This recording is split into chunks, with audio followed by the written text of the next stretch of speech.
നമസ്കാരം, സുഖല്ലേ? ഓക്കെ, ആ ലൈറ്റ് ഇടുന്ന ചേട്ടന്മാരോട് ഒരു പ്രത്യേക അഭ്യർത്ഥനയുണ്ട്. ലൈറ്റൊക്കെ ഇത്തിരി കൂടുതൽ ഇട്ടേക്കണം. വന്നേക്കണത് മനോജ് ഗിന്നസ് ആണ്. ഇല്ല, മനസ്സിലായില്ല. അല്ല, നല്ല കളറാണല്ലോ, ആൾക്കാരൊക്കെ ശരിക്കും ഒന്ന് കണ്ടോട്ടെ എന്ന് വിചാരിച്ചിട്ട് പറഞ്ഞത്. എടാ, നീ കറുപ്പിനെ അങ്ങനെ കളിയാക്കേണ്ട കാര്യമില്ല. എന്താ? എടാ, കറുപ്പിന് 7 അഴകാണ്, പക്ഷെ ബാക്കി 93 വെളുപ്പിനാണ്. നീ എത്രയിലാ കൂട്ടിയേ? ഞാൻ 100-ല്. ഞാൻ 10-ലാ കൂട്ടിയേ. 7 ഞങ്ങൾക്കും 3 നിങ്ങൾക്കും. എടാ, കരയിലെ ഏറ്റവും വലിയ ജീവിയാണ് ആന. ഈ ആനയുടെ നിറം എന്താ? കറുപ്പല്ലേ? അത് സമ്മതിച്ചു. പക്ഷെ ആനയുടെ ശരീരത്തിൽ ഏറ്റവും വിലപിടിപ്പുള്ള സാധനമാണ് ആനക്കൊമ്പ്. അതിന്റെ നിറം വെളുപ്പല്ലേ? സമ്മതിച്ച്. എടാ, മനുഷ്യ ശരീരത്തിൽ ഏറ്റവും പ്രധാനപ്പെട്ട അവയവമാണ് കണ്ണ്. ഈ കണ്ണിന്റെ കൃഷ്ണമണിയുടെ നിറം എന്താ? കറുപ്പല്ലേ? സമ്മതിച്ച്. പക്ഷെ ഈ കൃഷ്ണമണി ഇരിക്കുന്ന പ്രതലത്തിന്റെ നിറം വെളുപ്പല്ലേ? സമ്മതിച്ച്. എടാ, പുരുഷ ലക്ഷണം മീശ. ഈ മീശ കറുപ്പല്ലേ? പക്ഷെ ഈ മീശയുടെ തൊട്ട് താഴെ ഇരിക്കുന്ന പല്ലിന്റെ നിറം വെളുപ്പല്ലേ? സമ്മതിച്ച്. മീശയുടെ കാര്യം ഒന്നും പറയണ്ട, വെളുത്ത മീശ വെച്ച ആൾക്കാരും ഉണ്ട്. വെളുത്ത മീശ എല്ലാവരും കറുപ്പിക്കാറ് പതിവ്, അല്ലാണ്ട് കറുത്ത മീശ ആരും വെളുപ്പിച്ചുകൊണ്ട് നടക്കാറില്ല. അത് ശരിയാണ്. വെളുപ്പിച്ചോ. നേരം വെളുത്ത ഈ വെളുക്കുമ്പോ കുടിക്കുന്ന ചായയിൽ ഒഴിക്കുന്ന പാലിന്റെ നിറം വെളുപ്പല്ലേ? പക്ഷെ ഈ പാല് കറക്കാൻ തന്നെ മുരുകൻ എണ്ണാച്ചി കറുപ്പല്ലേ? അല്ലേ? അത് കറക്റ്റാണ്. ഇപ്പൊ ഒന്നും വേണ്ട, നമ്മുടെ നാട്ടിലെ രാഷ്ട്രീയക്കാരെ എടുത്തു നോക്ക്. അവരിട്ടേക്കണ കുപ്പായത്തിന്റെ നിറം വെളുപ്പല്ലേ? കുപ്പായം വെളുത്തോട്ടെ, പക്ഷെ അവരുടെ മനസ്സ് കറുപ്പല്ലേ? അല്ലേ? അത് ശരിയാണ്. വെളുപ്പിനെ കുറിച്ച് കറുപ്പിനെ കുറിച്ച് എത്ര പാട്ടാ ഉള്ളത്? എത്ര? എണ്ണക്കറുപ്പിന്റെ 7 അഴക്, കറുപ്പ് താൻ എനിക്ക് പിടിച്ച കളറ്. വെളുപ്പിനെ കുറിച്ച് വല്ല പാട്ടുണ്ടോ? വെളുപ്പിനെ പാട്ടുണ്ട്. ഏത് പാട്ട്? സുപ്രഭാതം. വെളുപ്പിനെ പാടുന്ന പാട്ടല്ലേ സുപ്രഭാതം? അങ്ങനെ ആണ് പറയണത്. ഞങ്ങൾ വെളുത്ത വർഗ്ഗക്കാർക്ക് കഴിക്കാനുള്ള മദ്യം വരെ കണ്ടുപിടിച്ചിട്ടുണ്ട്. എന്ത് മദ്യം? White mischief. അങ്ങനെയാണ് ഞങ്ങൾ കറുത്തവർക്ക് മദ്യമുണ്ട്. എന്തെന്ന്? Black label.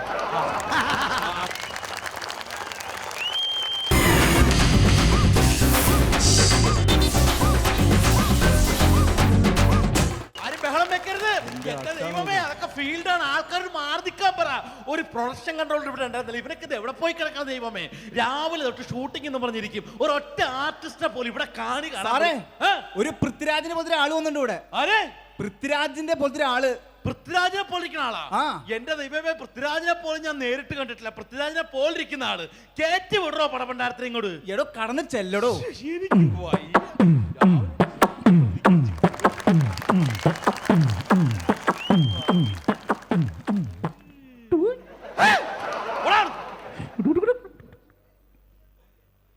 ഇതാണാടാ പൃഥ്വിരാജ്? ഇതൊരുമാതിരി വൃത്തികെട്ട രാജാണല്ലോടാ. ഇതെങ്ങാനും കടിക്കുക. ഇതെന്താണ് തലമുടി കാണിച്ചു വെച്ചേക്കണത്? സ്ട്രൈറ്റ് ചെയ്തതാ. സിനിമയിൽ അഭിനയിക്കാനായിട്ട് മുടി ഇങ്ങനെ സ്ട്രൈറ്റ് ചെയ്തതാണ്. ഞാനോർത്ത് വല്ല കറണ്ട് അടിച്ചതായിരിക്കുമെന്ന്. എന്താണ് നിന്റെ പ്യാര്? സാബു. കഴിഞ്ഞിട്ടുള്ള ബൂ. ഈ സിനിമയിൽ അഭിനയിക്കാൻ നിനക്ക് എന്ത് കഴിവുണ്ട്? പാട്ട് പാടും. ഒരു പാട്ടുകാരനെ തപ്പി അടക്കായിരുന്നു ഞാൻ. ഏത് ടൈപ്പുള്ള പാട്ടാണ്? പോപ്പാണ്, റോക്കാണ്, മലയാളമാണോ, തമിഴാണോ, ഹിന്ദിയാണോ? ഇതൊന്നുമല്ല, ഞാൻ സ്വന്തമായിട്ട് പാടി സ്വന്തമായിട്ട് എഴുതിയ പാട്ടുകളെ പാടാറുള്ളൂ. സ്വന്തമായിട്ട് എഴുതി സ്വന്തമായി പാടുന്ന പാട്ടുകൾ. ഇവിടെ ഏത് പാട്ടാണ് പാടാൻ പോണത്? എന്റെ വീട്ടിലാണ് ഈ അയൽക്കൂട്ടം കുടുംബശ്രീ ഒക്കെ നടക്കുന്നത്. അയൽക്കൂട്ടം. അപ്പൊ അവരെ കണ്ടുകൊണ്ട് എഴുതിയൊരു പാട്ട് സാറിന് ശില്പിക്കുക. ഓക്കെ, അയൽക്കൂട്ടം സൂപ്പർ സിറ്റുവേഷൻ. മോഹൻലാലിന്റെ വീട്ടിൽ അയൽക്കൂട്ടം നടക്കുന്നു. Okay, ready, start, action. അയൽക്കൂട്ടം പെണ്ണുങ്ങൾ കമ്മറ്റി കൂടുമ്പോൾ ചൂലും കൊണ്ടോടി വാ ശാന്തേവാ. സീരിയല് തുടങ്ങുമ്പോൾ കമ്മറ്റി നിർത്തിക്കോണം. ഒലക്കയും കൊണ്ടോടി വാ ശാന്തേവാ. ശാന്തേവാ, ശാന്തേവാ. എങ്ങനെയുണ്ട്? സൂപ്പർ അല്ലേ? എന്നെ സമ്മതിക്കണം. സ്വന്തമായിട്ട് കഴിവുകൾ വേണം. അതുണ്ടെങ്കിൽ സിനിമയിൽ അഭിനയിക്കാൻ പറ്റത്തുള്ളൂ. ശിങ്കാരിമേളത്തിന്റെ താളം കണ്ടുപിടിച്ചത് ആരാ? ഞാനല്ലേ? എങ്ങനെ? ഞാൻ എന്റെ അമ്മയുടെ ജിമിക്ക് കമ്മല് പണയം വെക്കാൻ കൊണ്ടു ചെന്ന്. അപ്പൊ അവിടുത്തെ കാര്യം പുള്ളി ഉരച്ചു നോക്കിട്ട് പറയാണ്, ഇത് മുക്കുകൊണ്ടാണ് നിന്റെ അമ്മയുടെ ജിമിക്ക് കമ്മല് എന്നും പറഞ്ഞ ഒറ്റ. അപ്പൊ തന്നെ ശിങ്കാരിമേളത്തിന്റെ താളം കണ്ടുപിടിച്ചു. നിന്റെ അമ്മയുടെ ജിമിക്കും കമ്മല് ദേ എന്ന് പറയുമ്പോൾ ശിങ്കാരിമേളത്തിന് താളം കിട്ടണത്? സാറൊന്ന് പറഞ്ഞു നോക്കി. നിന്റെ അമ്മയുടെ ജിമിക്കും കമ്മല് ദേ അങ്ങനെ പറഞ്ഞാൽ കിട്ടില്ല. ഇതുപോലെ പറയണം. എങ്ങനെ? നിന്റെ അമ്മയുടെ ജിമിക്ക് കമ്മലും ദേ, നിന്റെ അമ്മയുടെ ജിമിക്ക് കമ്മലും ദേ, നിന്റെ അമ്മയുടെ ജിമിക്ക് കമ്മലും ദേ, നിന്റെ അമ്മയുടെ ജിമിക്ക് കമ്മലും ദേ, നിന്റെ അമ്മയുടെ ജിമിക്ക് കമ്മലും ദേ. അപ്പൊ ശിങ്കാരിമേളത്തിന് താളം കിട്ടണമെങ്കിൽ നിന്റെ അമ്മയുടെ ജിമിക്കും കമ്മലും ദേ എന്ന് പറഞ്ഞാ മതിയല്ലേ? സാറിന്റെ അമ്മയുടെ ജിമിക്ക് കമ്മലും ദേ എന്ന് പറഞ്ഞാലും കിട്ടും. നിന്റെ അമ്മായിയമ്മയാണെന്ന് പറഞ്ഞാലും കിട്ടും കേട്ടോ. എടാ ഇതല്ല, ഒരു ഡയലോഗ് പ്രസന്റേഷൻ ആണെന്ന് പറഞ്ഞാൽ ആദ്യം വേണ്ടത്. Dialogue dialogue presentation, dialogue presentation, dialogue presentation. അപ്പൊ ഞാനൊരു ഡയലോഗ് പറയും, അതിന്റെ ഭാവത്തിലും തീവ്രതയിലും നീ തിരിച്ചിങ്ങോട്ട് പറ. അതിൽ സൂപ്പറായിട്ട് ഞാൻ പറയും. Okay, ready, start, action. നേരാ തിരുമേനി ഈ പച്ചമ്പള്ളിക്കൂടത്തിൽ പോയിട്ടില്ല. ഹോ കണ്ടേ പറയില്ല ഏട്ടാ. പാൻപെട്ടിന് തട്ട് സൂസൊക്കെ ഉണ്ട്, പക്ഷെ സ്കൂളിൽ പോയിട്ടില്ല എന്ന് ആരും പറയും. മെനകെട്ടവനെ, ഇത് സിനിമയിലെ ഡയലോഗാണിത്. ആണാ? മരം വെട്ടുകാരനായിരുന്നു എന്റെ അപ്പൻ. എന്നാലും ആ പുള്ളി ഇത്രയും തീറ്റ തന്ന് വളർത്തിയില്ലോ. എടാ ഇത് സിനിമയുടെ ഡയലോഗാണിത്. കൺമുമ്പിൽ വെച്ച് എന്റെ അമ്മച്ചിയെ കയറി പിടിച്ച റേഞ്ചർ സാഹിബിന് ഒറ്റ വെട്ടിന് 2 തുണ്ടവാക്കിയിട്ട് എന്റെ അപ്പൻ ജയിലിൽ പോകുമ്പോ എനിക്ക് 9 വയസ്സ്. അയ്യോടാ കുരുക്കടാച്ചി വാവ, 9 വയസ്സുള്ള വാവ. മെനകെട്ടവന്, ഇത് സിനിമയിലെ ഡയലോഗാണിത്.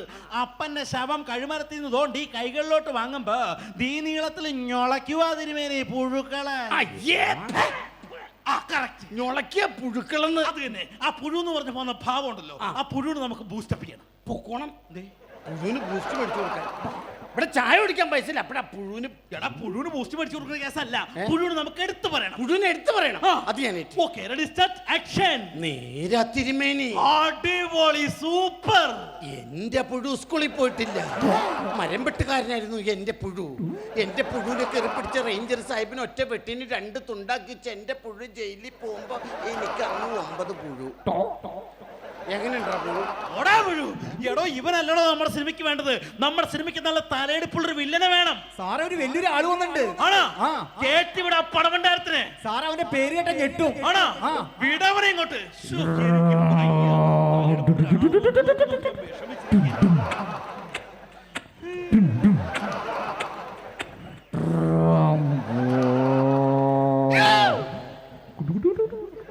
ഏതാണ് ഈ വൈക്കോലും വണ്ടി?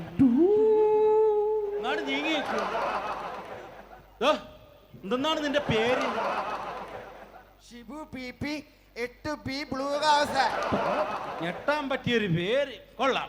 ഈ സിനിമയില് വില്ലൻ നീ, അവനാണ് നായകൻ. ഞാൻ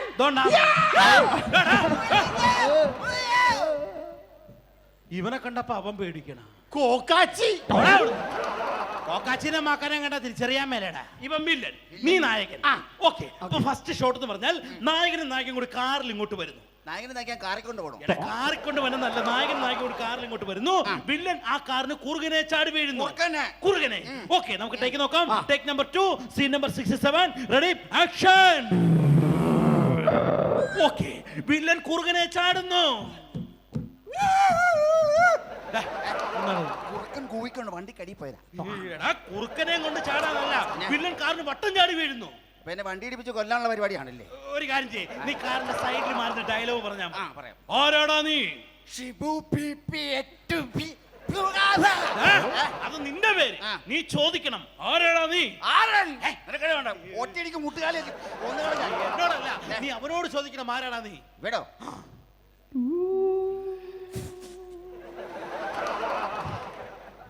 നല്ല രസമുണ്ട്. എണചേരാൻ പറ്റിയ വകുപ്പ്.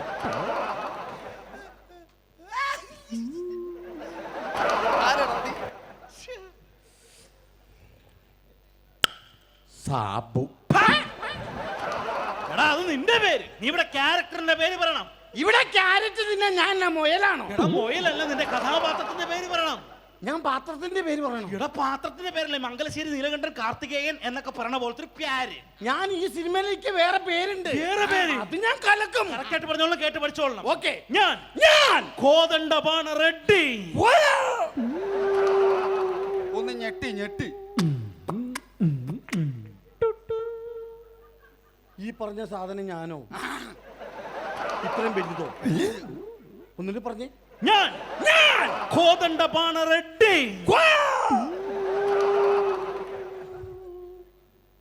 വരണ്ടായിരുന്നു.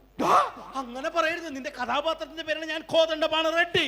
ഞാൻ കോതമംഗലത്ത് പോകാൻ റെഡി. എടാ കോതമംഗലത്ത് കുമ്പളെങ്കിലും പോണ കാര്യമല്ല, ഞാൻ കോദണ്ഡപാണ റെഡ്ഡി. സാറിന്റെ ഒപ്പം ഒന്ന് പറഞ്ഞു നോക്കാം. എന്റെ ഒപ്പം കറക്റ്റ് ആയിട്ട് പറഞ്ഞോളൂ. ഓക്കെ. ഞാൻ കോദണ്ഡപാണ റെഡ്ഡി.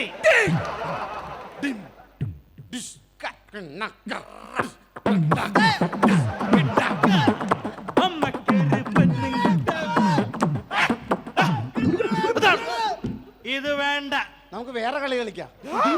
ഇത് ഷൂട്ടിംഗ് ആണ്. നിന്റെ സാബു എന്നുള്ള പേര് മതി. അത് മതി സാറേ. മറ്റത് പറയുമ്പോ ചെറിയൊരു ശ്വാസം മുട്ട് വന്നുണ്ട്. നീ ഒരു കാര്യം ചെയ്യ്. ആ. നിനക്ക് ഇങ്ങനെ പറയാവോ? എങ്ങനെ? ഞാൻ ഞാൻ ഏതാണ്ട് കണ്ട ഷാട്ടി. ഇതും വേണ്ട. വേണ്ടേ? ഇനി നിന്റെ ഡയലോഗ്. എന്റെയാണോ? നിനക്ക് പരിഭവമാണോ അതോ പിണക്കമാണോ? നിനക്ക് പരിപ്പോട വേണോ അതോ പിണ്ണാക്ക് വേണോ? പൊറോട്ട മതിടാ. അവന് പുറത്തിറച്ചി മതി. അയ്യോ ഇതൊന്നും വേണ്ട. ഇനി നിന്റെ ഡയലോഗ്. ആ. കടക്ക് പുറത്ത്. കടക്ക് പുറക്ക്. ഞാൻ പറയണ കേട്ട അക്ഷരസ്ഫുടതയോട് പറ. ആ. കടപ്പുറത്ത്. അല്ല കടക്ക് പുറത്ത്. ഇതൊന്നും വേണ്ട. ഇവിടെ അടുത്ത ഡയലോഗ്. അതായത് നിന്റെ ഡയലോഗ്. എന്റെയാണോ? എന്താ നിനക്കൊരു കുണ്ഠിത ഭാവം?